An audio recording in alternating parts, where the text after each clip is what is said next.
Well, there's yet another rumor about yet another Blu-ray sale coming around the corner. This time it's on the Kino label, and of course I was interested. But then I made the mistake of looking at my Kino shelf back there and realizing there's a bunch of discs that I haven't even looked at that I bought during the last sale. So that brings us to today's episode. This is the Kazdoy Closet. I'm Kazdoy. That's my closet full of all the stuff that I love. And today we're going to try to catch up with Kino by looking at 4 different discs, 4 different genres, 4 different decades. Let's check it out. First off, as usual, I'm going to go in chronological order when I discuss each of these discs. I paid $9.99 for each one of these during a Kino sale. My apologies to anybody watching this outside the US because I don't know if the sale is available to you or not. All the discs I'm going to show you have audio commentaries, which I did not listen to, and they're all in color. And I'm also going to let you know where you can see these in case you want to check them out first, or you just want to watch the film but you don't want to collect them. We're going to start with Secret of the Incas from 1954. It's 100 minutes long. This is about a shady adventurer who is searching for a hidden treasure in the jungles of Peru. Now, this is categorized as a jungle adventure. I would say the adventure part really doesn't kick in until maybe the hour mark. Up to that point, there's a lot of character development, establishing who these people are. There's a romantic subplot, things like that. Visually, you're going to get a mix of what looks like actual footage in Peru, and then some studio sets and some rear projection going on. But a lot of that is to be expected with films from this era and of this nature. It's often cited as an inspiration for Raiders of the Lost Ark, but aside from his outfit, which you can see on the cover here, I don't see much similarity, and then the jungle setting, of course. But other than that, I don't see any real similarity between this and Raiders of the Lost Ark. But there is a solid cast, including Charlton Heston. He's very good in this, and this is 2 years before the 10 Commandments, which might be his most iconic role, of course.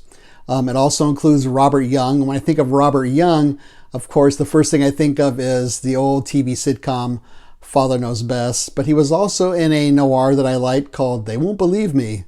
Along with those two, we have the great character actor Thomas Mitchell, who was in many, many films, including Stagecoach and another noir I really like, Alias Nick Beale, which is also on Kino and which I did an episode on if you want to check that one out.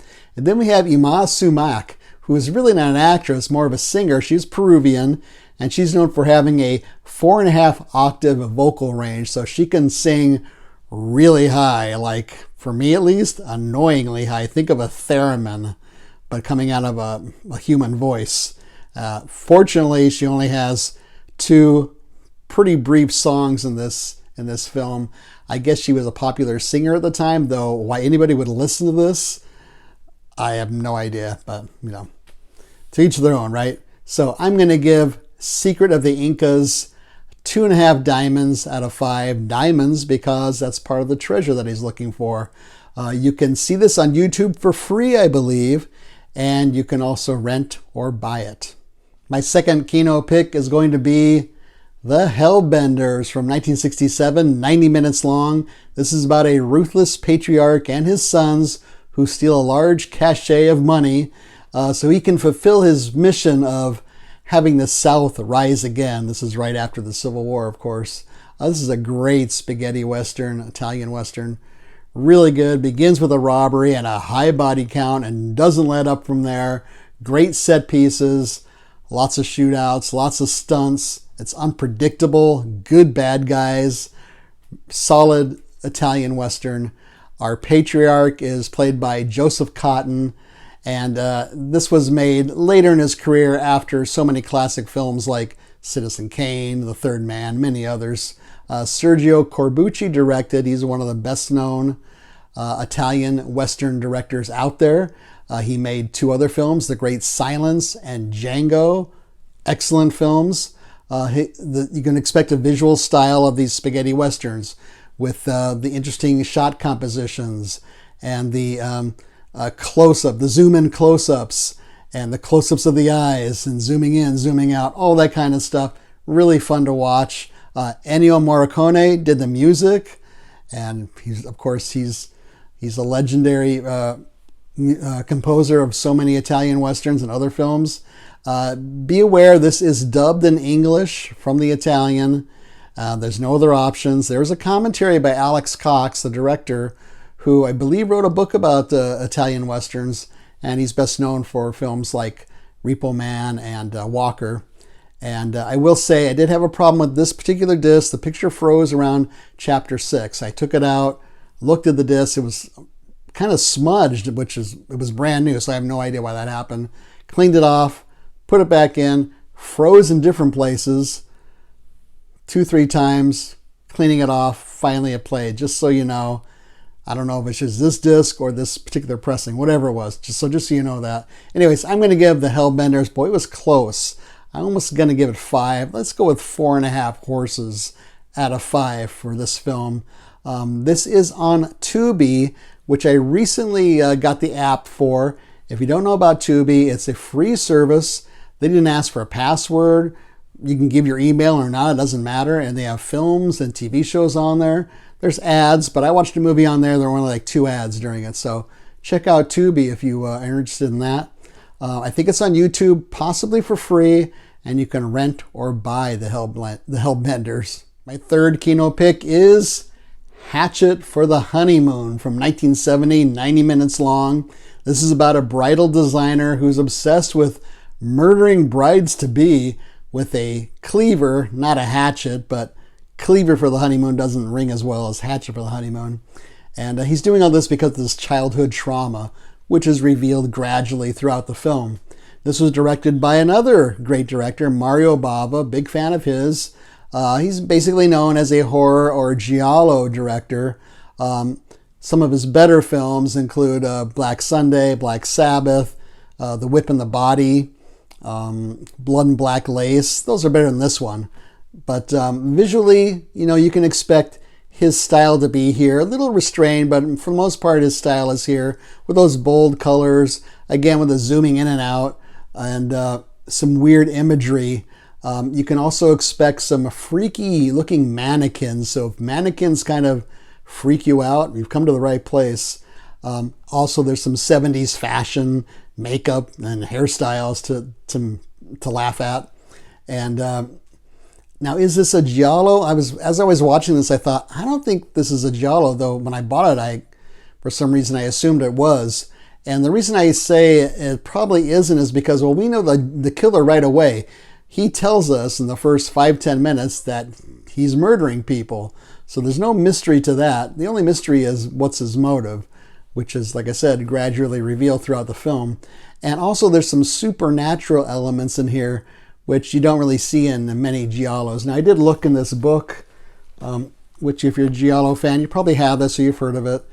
So Sweet, So Perverse, talks about, this is volume 1, talks about giallo films from 63 to 73. And the only thing I don't like about this book is there is an index, but no page numbers in the index. So it just lists the films. It doesn't tell you what page they're on. And table of contents doesn't either. But still, it's a good resource. And they even address the whole issue of whether this film is a giallo or not. So, but if you like Bava, I think you're going to like this one. Again, be aware, this is dubbed in English. There are no subtitles at all.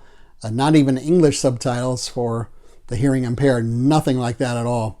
My rating for Hatchet for the Honeymoon, I'm going to give this one 3 brides out of 5. You can see this on YouTube, I think for free. You can rent or you can buy this one. And the last disc that I picked up from my Kino shelf is The Border from 1982, 108 minutes long. This is a crime drama, possibly even a social commentary drama.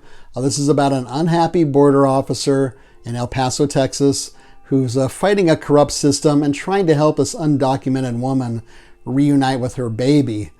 Jack Nicholson stars as the border officer. This is another film where he plays sort of a alienated, dissatisfied American male who's trying to fight the system and do the right thing. Think of films he was in, such as 5 Easy Pieces or The Last Detail, both of which are superior to this film, I think. This falls in between his films Reds and Terms of Endearment in his filmography. His character is torn between having a materialistic wife played by Valerie Perrine and a suburban nightmare that he's kind of embroiled in, and then the injustice of the border where people are basically being sold and exploited for labor. The supporting cast is fantastic. It includes Harvey Keitel and Warren Oates. I was a little worried that I might get a little too sentimental since he's helping this woman out, but it really doesn't. A little bit at the end, but not too much.